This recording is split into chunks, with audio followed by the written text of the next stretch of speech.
President Dr. Calendar, Garcia family, deans, faculty, students, staff, and guests, good afternoon and welcome to our 22nd annual Hector P. Garcia Award Ceremony. My name is Norma Perez, and I direct the Hispanic Center of Excellence and the School of Medicine Special Programs. Every year, I work closely with the Office of the President with the planning of the award ceremony.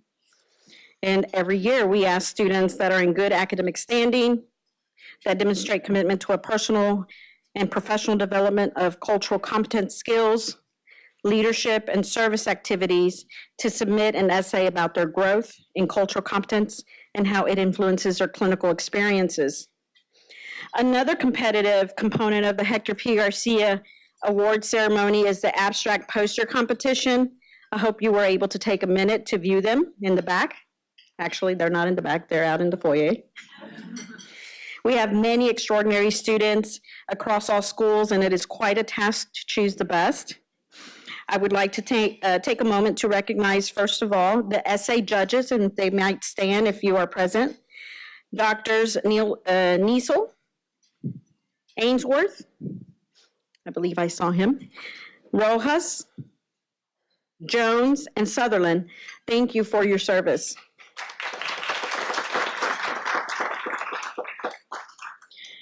Abstracts and essay scholarships are provided by the Hector P. Garcia Foundation, and I want to thank the foundation for their support. Good afternoon, everyone. Thank you for joining us on this beautiful, sunny Galveston afternoon. But really, thank you for being able to brave the flooded roads to make it here. We really appreciate it. So, my name is Preston Igwe. I am a second-year medical student at UTMB, and I'm also the president of the Student National Medical Association, or SNMA. And since its inception, the mission of SNMA has been to support underrepresented medical students, as well as to increase the number of clinically excellent and culturally competent physicians. We believe that those two goals are mutually inclusive. To be an excellent clinician, one must have a great appreciation and an open mind for their patients' religious beliefs, language, and customs. You must be able to appreciate the diversity and complexity of a patient's cultural background. This doesn't mean that you have to be an expert in all the various cultures, but you must be willing to learn and appreciate all the things that you don't know. This bridges the physician-patient divide and creates an atmosphere of respect and inclusion. Today, it is my pleasure to present the winner of the Hector P. Garcia MD Cultural Competency Essay Contest, Sally Kordav.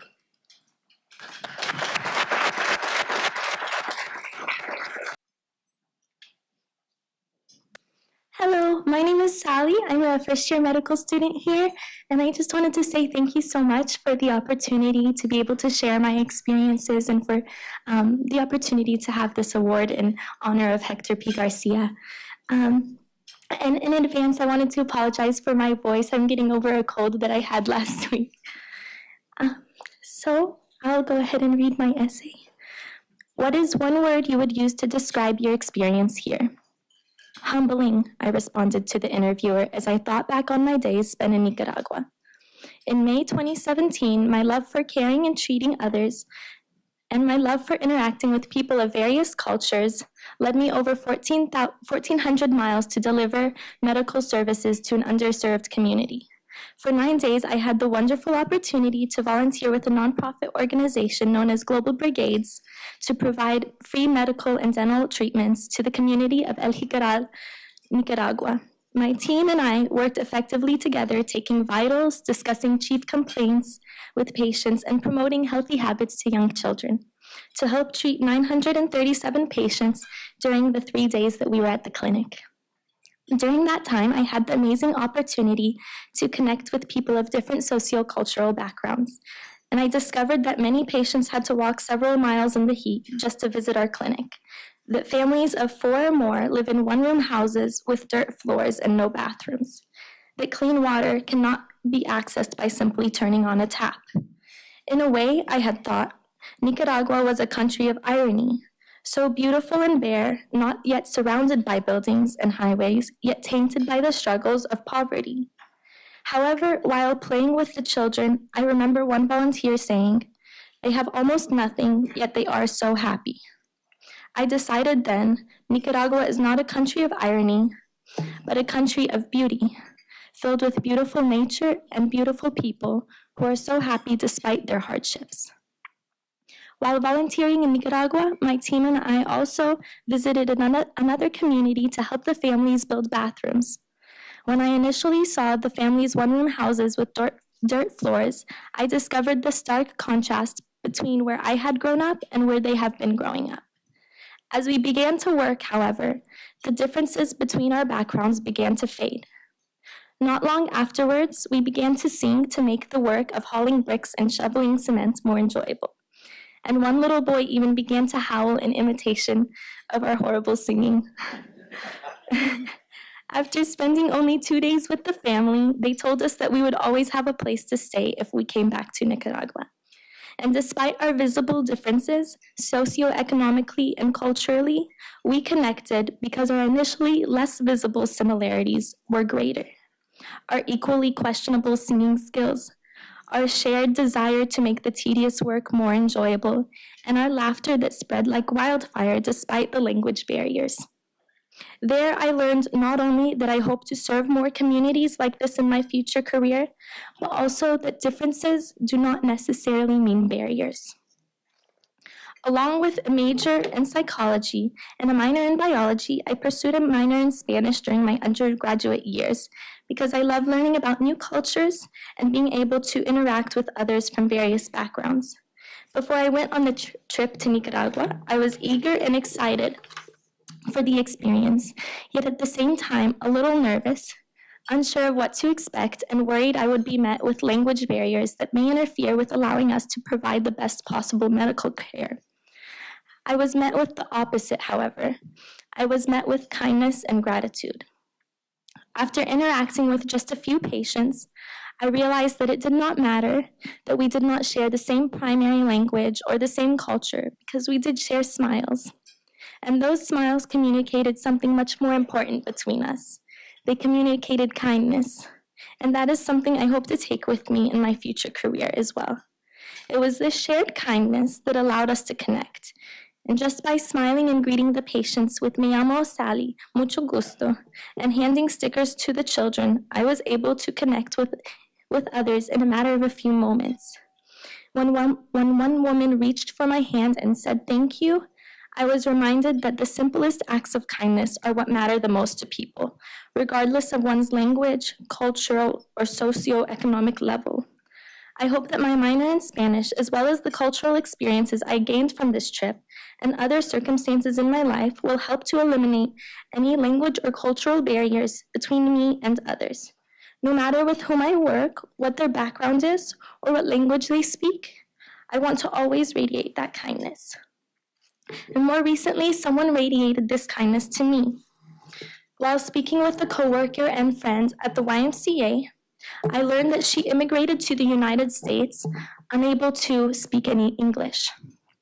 After hearing that she learned to speak English while working as a custodian at the YMCA, I expressed to her my own insecurities with speaking Spanish, worried that I would be judged for not conjugating a verb correctly. And she compassionately shook her head, saying, "No, when I say door broken, do you understand what I mean?"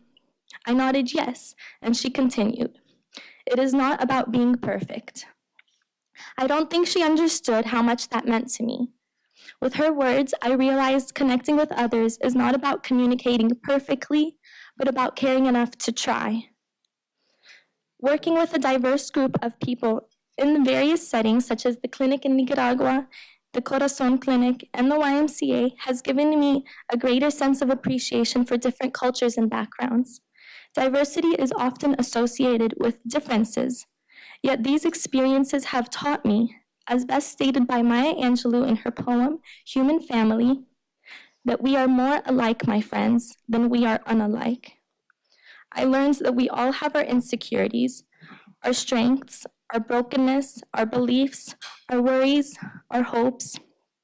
and our moments that make us cry till we struggle to breathe, and our moments that make us laugh till tears stain our faces. While these moments may not occur for the same reasons, we nevertheless still all have them. I also believe that we each serve a purpose to everyone we meet. Every person I met through those experiences has taught me something new and allowed me to develop as a more thoughtful individual. I'm happy to have been blessed enough to meet these people who have served a purpose in teaching me not of our differences, but of our similarities. Just as I have learned so much from their stories, as a physician, I too hope to be able to share my knowledge with them.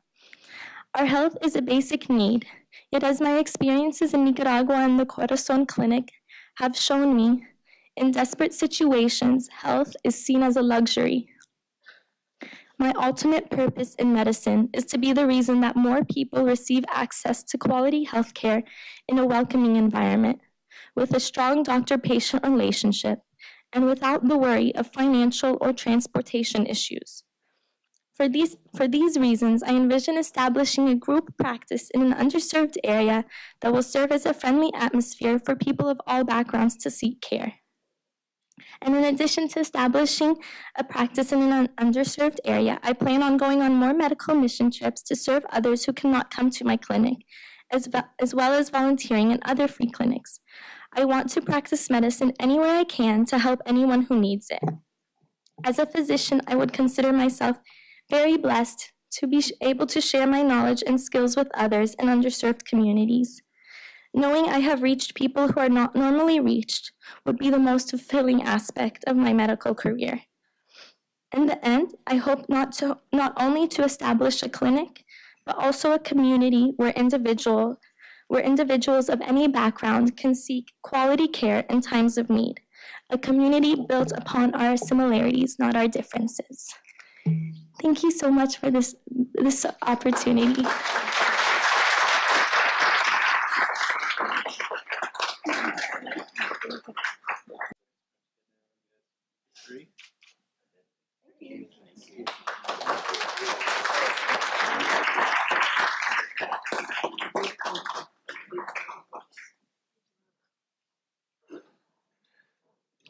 President Callender.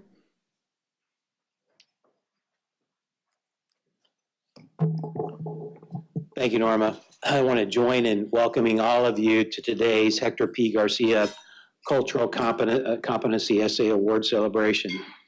I want to add a special thank you to our student essay contestants for putting so much time and effort into your submissions. Every year at this time, we have this incredible honor of thinking about the work and legacy of Dr. Hector Garcia, one of our most distinguished and accomplished alumni. As you all know, he was a 1940 graduate of UTMB, and he was known throughout our state and around our nation as someone who worked tirelessly to make life better for all Americans, especially Mexican Americans. He believed everyone, regardless of their ethnicity, I don't know why I can't speak today. Hello, it's not the rain. Our socioeconomic status had a right to an education. That was a core belief for Dr. Garcia. And he believed that no one should be denied access to health care for any reason. He was a decorated World War II veteran, Medal of Freedom recipient, UN ambassador, and devoted physician and family man. And he taught everyone that we all can make a difference against injustice. Dr. Garcia contributed to the formation of the American GI Forum, giving Mexican-American veterans a much-needed voice at the national level. And he served the American people as a member of the U.S. Commission on Civil Rights. Today, his legacy continues to inspire us to advance our historic mission of improving health for the people of Texas and around the world through excellence in education, research, and patient care. Of course, we're all very proud of our history here. Since the early 20th century, UTMB, and particularly our School of Medicine, has had one of the most diverse student bodies in the nation. In 1921, we graduated our first Hispanic medical student, Daniel Syons, and in 1953, UTMB medical student Herman Barnett became the first African American to graduate from a Texas medical school. Today, we remain a national leader in the recruitment, retention, and graduation of students from ethnic groups that are underrepresented in medicine and healthcare. In fact, we are second in the nation in awarding medical degrees to underrepresented minorities. But I don't think Dr. Garcia would be happy if we stopped where we are today. He would encourage us to continue to work, to move forward, to not only make sure that we are culturally diverse and inclusive, but that all of our students and employees and faculty members are culturally competent. And of course, we always want to respect all of our colleagues and our patients and really all of everybody who comes into contact with UTMB, who plays a role in our success, respect the cultures, language, histories, personal perspectives, and differences that together make us much stronger. The essays that are inspired by Dr. Garcia, our efforts to honor him, reflect a long-standing commitment on the part of UTMB to assure diversity and inclusion. They remind us also that Dr. Garcia's legacy is alive and well with us today, particularly in our students, and that makes us most proud. So that in and of itself is something to celebrate. And I'm so happy that all of you are here with us today, helping us celebrate not only Dr. Garcia, but his impact on our institution, our state, and nation. And of course, also remind us all that we need to continue that work as we move forward. It's now my great pleasure, however, to introduce our keynote speaker, Ms. Barbara Canales, a University of Texas alum, distinguished attorney, and successful entrepreneur who serves on the boards of numerous civic and nonprofit organizations in South Texas. From 1992 to 2004, she was co-owner of an independent oil and gas exploration and production company that developed natural gas reserves in South Texas. In 2004, she formed her own exploration and production company, Canales Exploration LLC, and later became a partner in Mother Ocean LLC, a real estate investment company. Currently, she's a practicing attorney, active with several businesses and serving her third term as a Nueces County Commissioner for the Port of Corpus Christi, the fourth largest port in the U.S. by tonnage and the #1 crude energy export port in our country. In addition, by the way, she's also a candidate for the county judge position in Nueces County. This will be decided by the voters in the upcoming November elections. She was born and raised in Corpus Christi. She graduated from W.B. Ray High School as valedictorian, earned her degree in petroleum engineering from UT Austin, and her JD from the University of Houston Law Center. She is one of 3 children of J.A., Tony, and Yolanda Canales, a well-known South Texas family related to Dr. Garcia, and with a proud history of service to our community, state, and country. So please join me in giving a warm welcome to Ms. Canales. Thank you very much.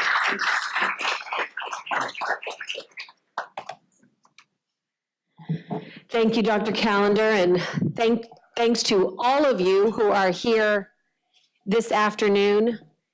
I have wanted to be a part of this luncheon since inception. And when I got the call, it mattered not that I should be campaigning back in Nueces, because I told everybody I'm going, because it meant so much to me to be on hallowed ground. Let me explain. Despite that beautiful introduction, the most important piece that was left out is that I get to say that Dr. Hector P. Garcia's blood runs through my veins. And I invite you before you leave, and you may have seen it many times before, to visit this beautiful stand-up visual. And on the left-hand side of that visual, and I can almost see it from this podium, marches Dr. Hector on the right. It's Reverend Navarro, if my memory serves me correct, in that helmet, pilot helmet hat, a lady I've never figured out who she is, carrying the United States flag, and next to her, in the beautiful bonnet, my grandmother, Dr. Clotilde P. Garcia, who in 1954 graduated from this university, also one of the first female Hispanic doctors. I have always wanted to be here. I have seen the pictures, and Sally and Stephanie and Preston, you represent everything she stood for in my mind. Your dreams of serving women as a future OBGYN. Stephania, your dream is serving children in the world of pediatrics. And Preston, your aspirations for serving the underprivileged all represent the best of Dr. Hector, Dr. Cleo. And by the way, they had an older brother that also graduated medical school here, Dr. Jose Antonio Garcia. 3 siblings, imagine, all waiting their turn to be here, to be allowed the opportunity to serve others. Now, most of you know the highlights. You could probably recite Wikipedia if you've been on this campus of all the incredible accolades and honors and awards that the doctor received in his lifetime. And I know you've had the privilege of being spoken to by my cousin Cecilia on more than one occasion. And I want to thank her publicly for allowing me the privilege of taking the spotlight today. Sharing your father with our family was the greatest experience of our lives because, you see, he helped raise my father. He was our de facto grandfather. And so there's often confusion because they think he's my grandfather, but he was my great uncle. But he was so relevant, so very important in our weekly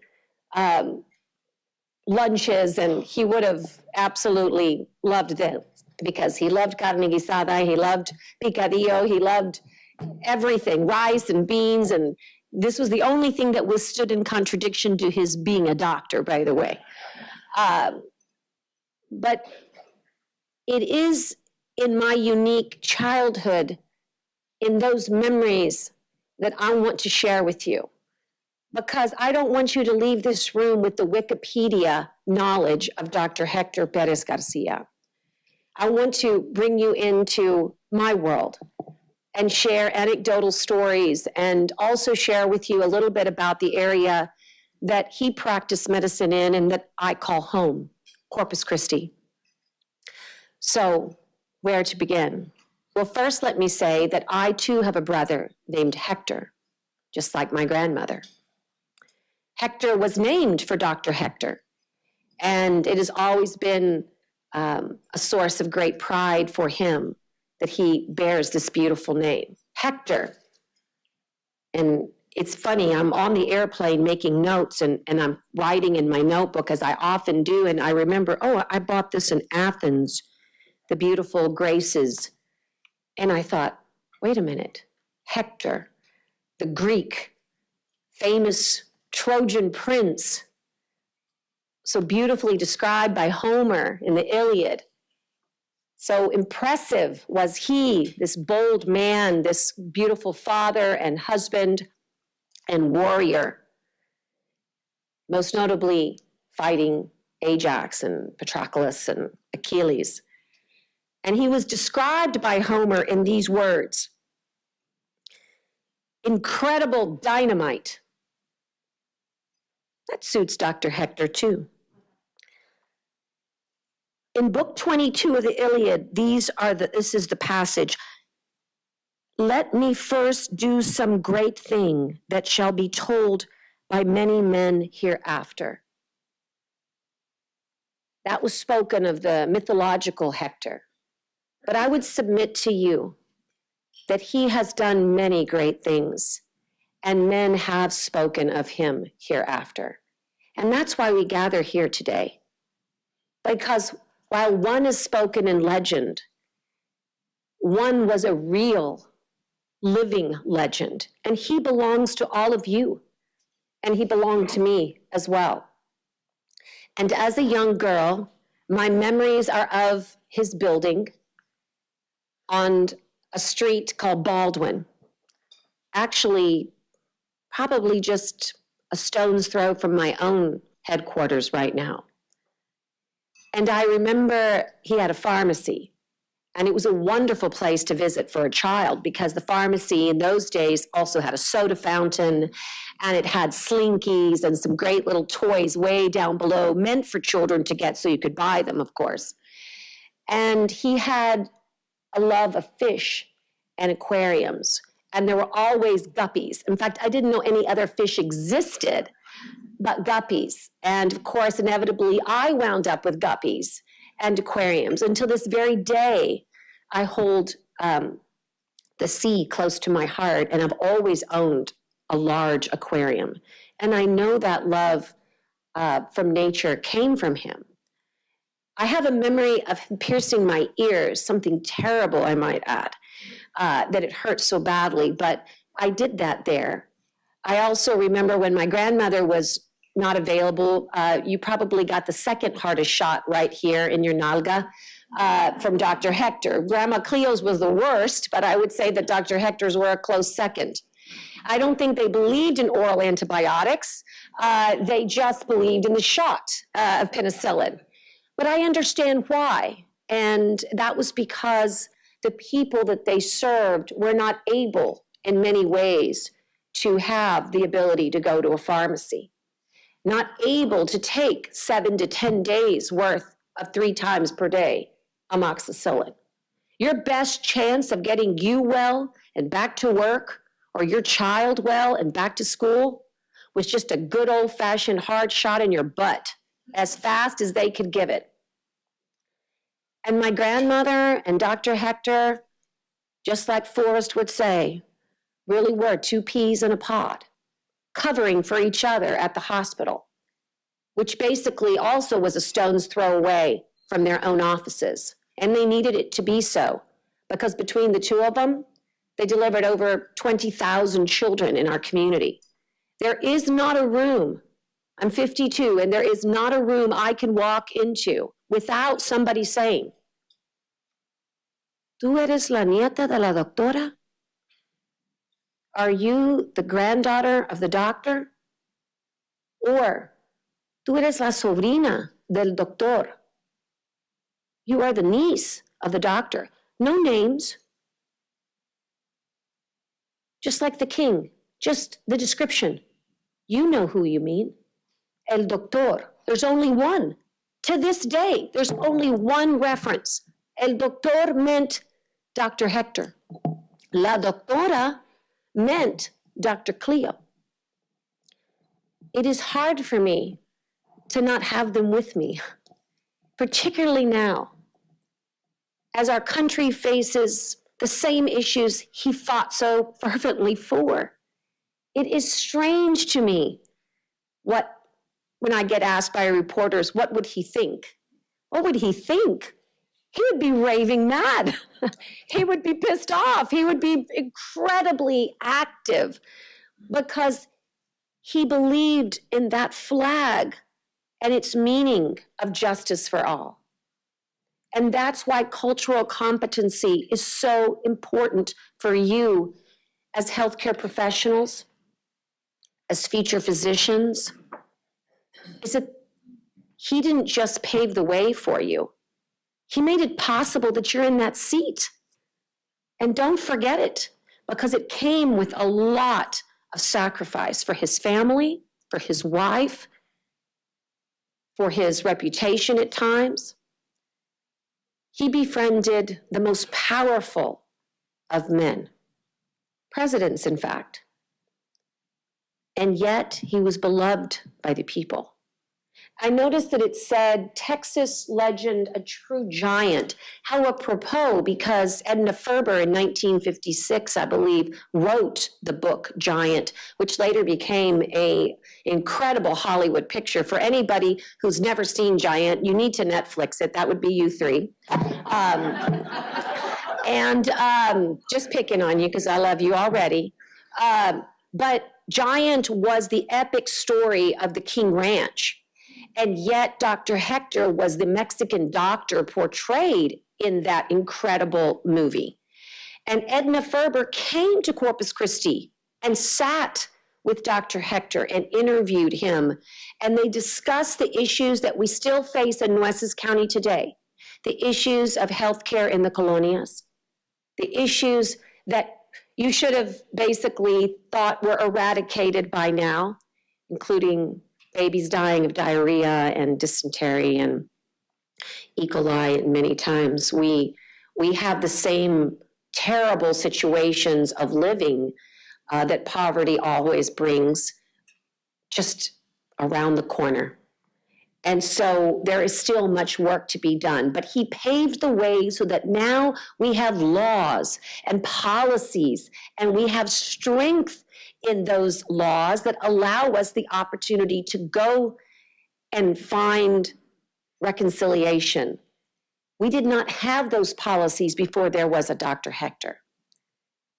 I thought it was such a beautiful sight. I took a picture and sent it to my dad, and he says, and remember to tell them about the Latin American wards at Spahn Memorial. Now we call it Spahn, but it was the county hospital, Memorial Hospital.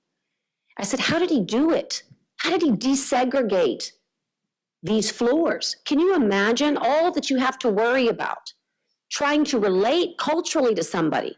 Now, what if you're trying to relate to them and you've separated them by floor, by resources, by access to the best specialists that existed?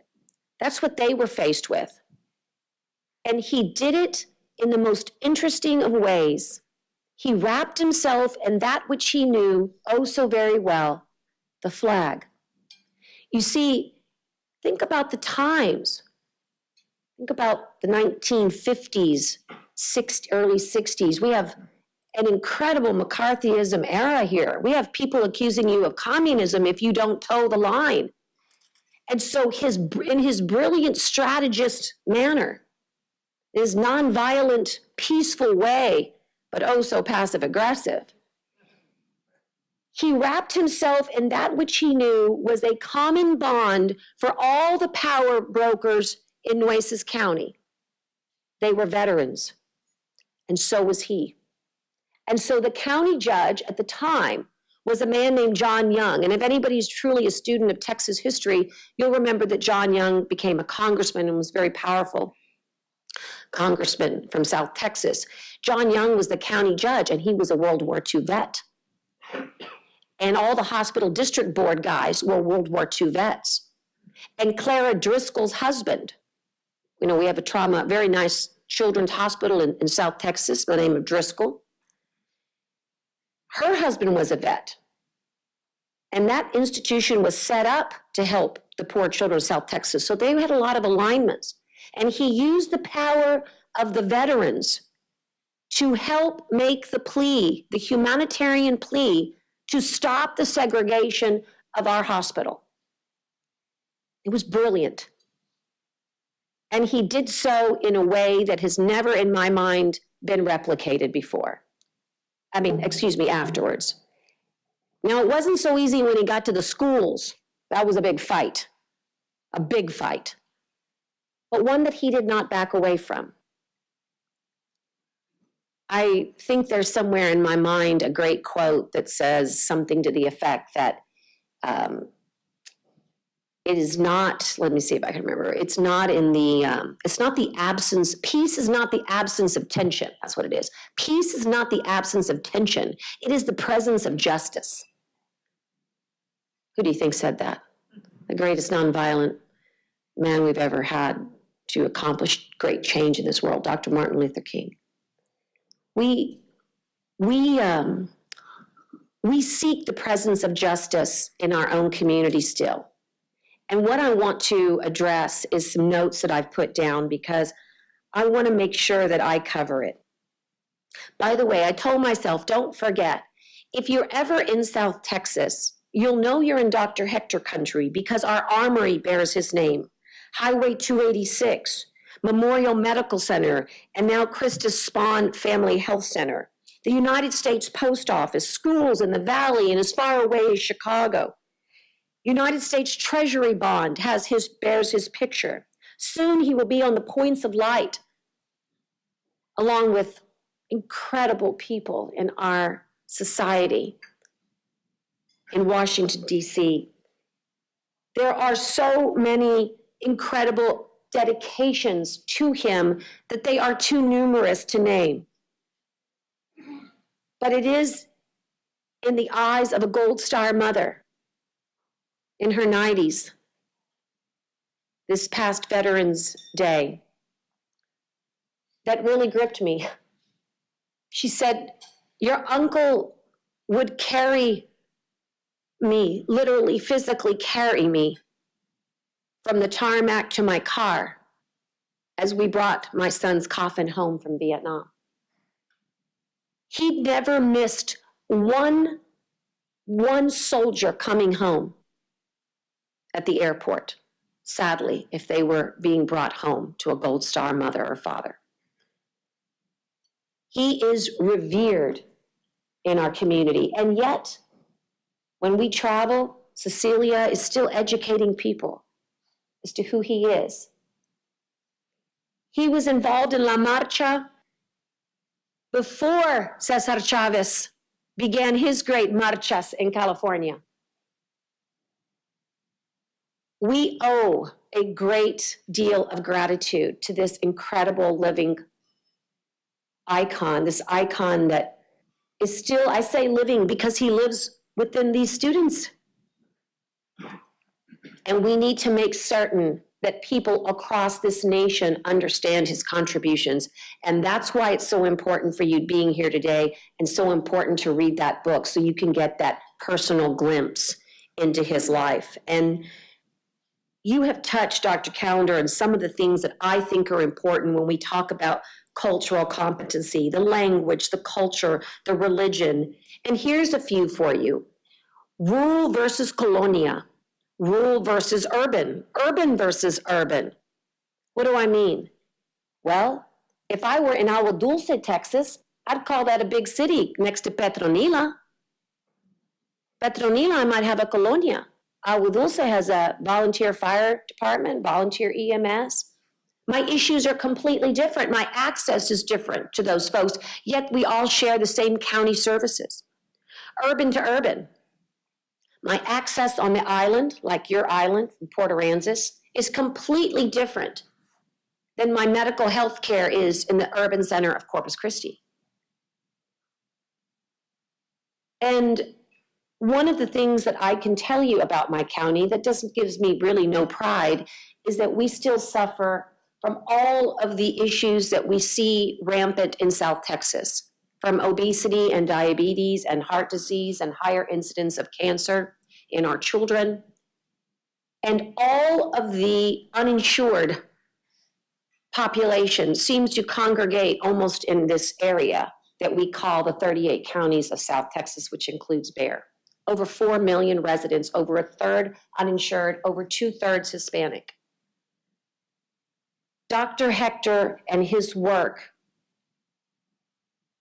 began the conversation of what we needed to do to really understand, to be culturally competent. We didn't have the fancy word, but we knew that we needed to understand the way our people live, the way they eat, the way they pray, and the way they use their own cultural devices in some ways against them. And I want to share that with you because sometimes understanding cultural competency is not just about understanding the diversity. That would be all the good. There's a lot of things that aren't so good that Dr. Hector fought for. Like, for example, getting rid of curanderas and the egg under your bed. But when my little girl had cancer at the age of 7, a terminal diagnosis for a brain tumor, I was ready to try the egg.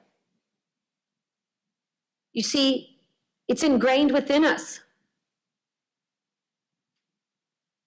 And so it's so important to have men and women of science to educate our population, to vaccinate our children, to not allow the incredible internet to be a substitute for the best medical care and the best advice that you can get. It is important to be able to communicate with mothers. I'll throw that in as another cultural competency. We're a weird breed because I say this being active in the healthcare community as a patient advocate for my daughter for the last 13 years, as she won her cancer battle and then sadly, like so many cancer survivors, has so many late-term effects from radiation. It's as bad as the cancer. And I often visit with physicians and ask them to imagine their daughter or their son and to place themselves in our shoes. And while it is important to remain objective, there is no substitute for compassion. If it is not present, you are not a doctor. And I'm happy to tell you this, it was a sad moment, but just at the University of Texas Memorial Hermann, my daughter's treated at Meisher Neuroscience Institute, part of the UT system, and she was having a surgery a month ago, and typically in this surgical waiting room, you don't see tragedy. It's very tense in there, but it's not, I've not seen tragedy in all these 12 years, not been right next to it, where someone comes and delivers terrible news to the woman sitting next to me. And that's what happened. And the cultural competency that I witnessed this young doctor have moved me to tears. Because this woman was not expecting this news that she got that was devastating. And as she collapsed in his arms, he took her hand, and he could have let a whole host of people, including family, take care of her. And I watched as this surgeon never left her side until she was ready to stand. That's what it means to be a doctor. That's what it meant in my family to be a doctor. And I told you, Estefania, that my sister-in-law, Dr. Canales, is a pediatrician, and she is the one that had to diagnose my daughter at age 6.5 with this terrible brain tumor. And I know in my heart that it is pediatricians who are our first line of defense before we get to our specialists and our subspecialists and our subspecialists. So I thank you for that genuine want and desire to want to help children, because I've experienced it myself, and a great pediatrician can make all the difference in the world. So cultural competency is much more than understanding that we speak a different language or wear a different garb, or that we have all kinds of different ideas about how to cure. I think it's really just basic humanity. It's just basic, you said it, Sally, kindness. A smile can change a room. I had a priest once tell me that the darkness can really be defined by the absence of light. Not that it is black, but it is the absence of light. And a smile is the presence of light. And so we need to be mindful that our state is still 48th in the nation when it comes to healthcare. It is still bottom of the barrel when it comes to infant mortality. In fact, we're just bottom of the barrel on too many things when it comes to the overall health of our counties. And I'm specifically sensitive because South Texas tends to carry that heaviest load. So we need you, and you, and you, and bring as many of you as you want to come. And it doesn't really matter that Texas is open for business if you can't take care of your family. So while I applaud our economic robustness, our prosperity, I'm so proud to be a Texan. I also know we have a lot of work to do, and it's going to start with all of you. And it is in the spirit of Dr. Hector and everything that he stood for that we do it. You know, my dad reminded me that he went into the Army during his residency because he had gotten there on an ROTC scholarship. And he went in as an infantry guy, right? So he was kind of low man on the totem pole. And you might have heard this story from Cecilia if you've read the book, but they didn't believe he was a doctor. So they sent him to North Africa. And he's basically acting like medic, you know, on the ground. They're in a war zone. And he says they ship him to Scotland. He thinks he's going to get court-martialed. He goes in a lieutenant, he comes out a captain. But his reward was to go back to North Africa. He winds up in Italy eventually as a major, and all the decor and all of the great things. But imagine his cultural competency. And again, I say to you, I think all of the great things that he was able to accomplish in his lifetime, including the rank of United Nations ambassador, delivering the first speech in our United Nations, the first speech ever by an American in another language besides English. To have accomplished all those things and to have represented every one of them by the essence of wrapping himself in that which we hold most dear, and that is our flag and all that it symbolizes, makes him extra special in my mind. I'm really in awe, and I probably know more than most. As I said, I was blessed because he was part of my life. My mother was a great cook. He really appreciated that.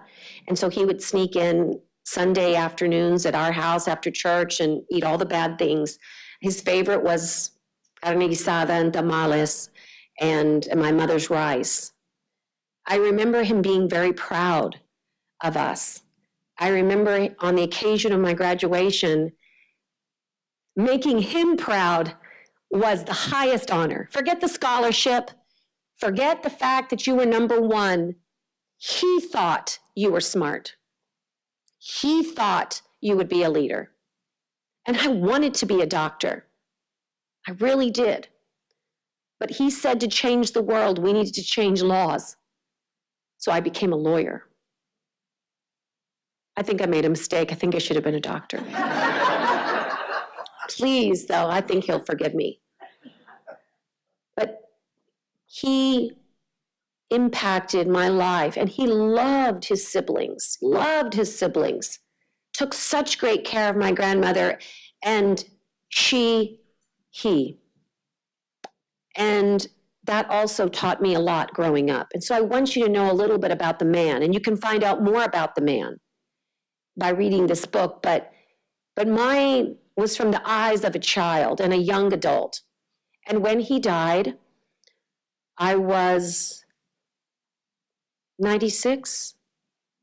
So I must have had Natalie. So I had 3 children by 1996, and I was a young mother, and I lived in Houston, actually, at the time. And after his death, I came home. Maybe it wasn't because of his death. I mean, we had a reason to come, but it seemed symbolic to me. And I've never left. And I think that seeing that funeral where he lie in state was one of the most impactful memories that I'll ever have. And I remember one man said, as he wept, "It isn't that we aren't grateful that we had him. It's that we still need him so much." And so I want to, I think I wrote down something that I really want to share with you. And I'm back to the Greeks. I don't know what's wrong with me. I'm on the Greeks today. But it's Socrates. And he said, and by the way, I gotta tell you this, not just on the Greeks, the Romans too. My father still reads Marcus Aurelius to this day. Every day. Every day. He got that from Dr. Hector. You see, Dr. Hector, on another day, we'll have to talk. Hopefully there's many more luncheons. And you need to have my father, because he's the true storyteller. And he traveled the country with him, by the way, all over this country, forming GI forms. So he has a very unique perspective that I cannot offer. I can only repeat the stories. But back to Marcus Aurelius, I told you a little bit about my thought this morning about mythology, but my great-grandfather, Papa Jose, named Hector purposely. The Iliad was his favorite book. He was a professor in Mexico who immigrated to our country to escape bloodshed and revolution. And so it's not strange that Dr. Hector, the first child was named after him, Jose Antonio. The second one, Hector, the great Greek, now Greek, he was Trojan, but the third child, there was Emilia, but Clotilde, another great reference to literature. Then we had a Xicotencatl, a Cuitlahuac, and a Cuauhtemoc. He got onto the Aztecs and never got off. I prefer the Greeks, but it was in that spirit of knowledge that he framed these 7 children. And that is why they became who they were. It is why my father became the incredible person he is. And I believe that growing up in this redwood forest of giants, it is why I do what I do. And so I leave you with these last words, and I would love to entertain questions, because that's the best type of speaker, is somebody that if you have a question, or I'd love to try to answer it. Socrates says, wisdom begins in wonder. I can only wonder what it must have been like for my grandmother as a single woman, a divorced woman, to walk right behind me here with a young boy home with her father. Must have been so lonely for her. I can't imagine what kind of drive and tenacity she held. Or maybe I can, because I'm looking at you two. And then I see Dr. Hector, and I know that the wisdom that he imparted made him the civil rights icon that he was. And interestingly, in case you don't think to ask, he never met Dr. King. But Dr. King was killed shortly after Dr. Hector had telegrammed him. Remember, they had telegrammed one another. And that telegram sits in the archives at Texas A&M Corpus Christi. What would it have been like if Dr. Hector had known Dr. King? I can only imagine. But the wisdom that brought him wonder, Preston, is the same wonder that I know you have for wanting to serve in the underprivileged areas of our nation. And I can only tell you that my uncle did not die rich, at least not in finance. But he affected the lives of almost everybody I know where I live and beyond. And he's still doing it. From the Library of Congress, where the book is now in place, to the halls of DC, where he's fondly remembered, to Austin, Texas, where he petitioned the likes of Connolly and Ben Barnes and Wagner. He's legendary, but he's not legendary in a rock star way. He was legendary because he touched lives. And that's what it means to me, is what Socrates was trying to tell us all. And you guys have an awesome responsibility as we head to this new generation of medicine that will be very different. And I dream of telemedicine that can help citizens in Petronila, Texas, and bring them protocols that are at the University of Texas to Falfurrias, Texas. And one of these days, we will have a wellness program for all citizens, regardless of their ability to pay. And that's what it means to me to bring wisdom to wonder. And I challenge you to be mindful, and I know you already are, of connecting with people. And yes, it has everything to do with culture. But beyond that, it has everything to do with being human. So congratulations to you, Sally, Estefania, Preston, and all other medical students I have not met. If you're here and a medical student, I want to meet you because I want to say thank you to you. Because one of you is going to find the cure for probably the tumor that invaded my little girl's brain. One of you is going to have immunotherapy breakthroughs. One of you is going to touch the lives and save somebody. Do you know how awesome that is? I just go to court and save their butts, but that's not the same. You have my deepest admiration.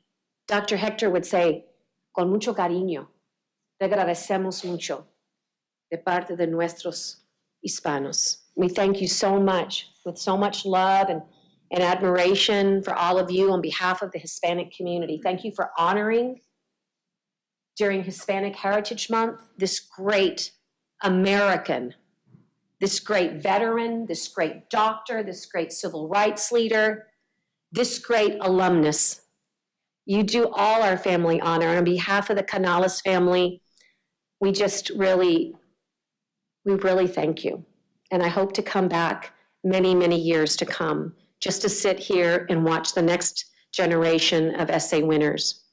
If we can ever do anything for you, give you information, please come visit us. Come visit Texas A&M Corpus Christi. I know that's the rival school, but it is the home of the Dr. Hector papers. And it is they are all digitized now. So you can access them online. And Cecilia and I have a dream, and we're going to accomplish it. And that is to actually have a living museum with these papers and photographs and memorabilia. And we hope to accomplish that in the next legislative session. It is the #1 priority of Texas A&M Corpus Christi. And therefore, we feel inspired that we can see this through to reality. But with that, again, my thanks, Dr. Callender. Thank you, Cecilia and Jimmy, for always allowing me to share you and your story and your father. So grateful to you for letting me do that. Thank you. Thank you. Thank you. Thank you. Thank you so much. To respect everyone's time, I'm going to go ahead and announce the winner of the poster, Haley Rogers. The title to the posters, LGBTQ and Health Training, Interprofessional Medical Training. Congratulations.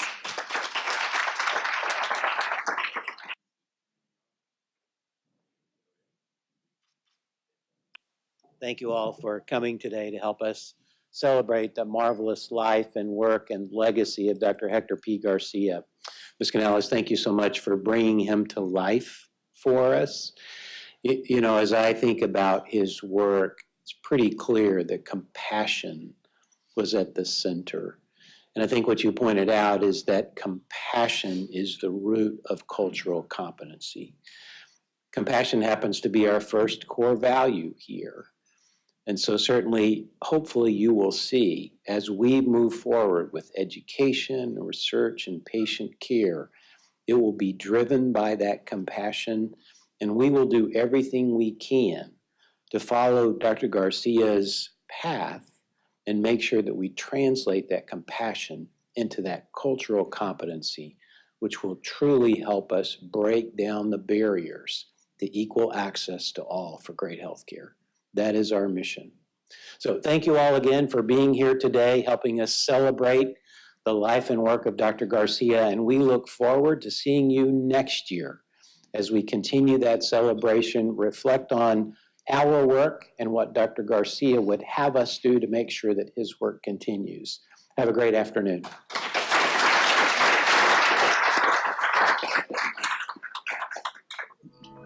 UTMB Health, working together to work wonders.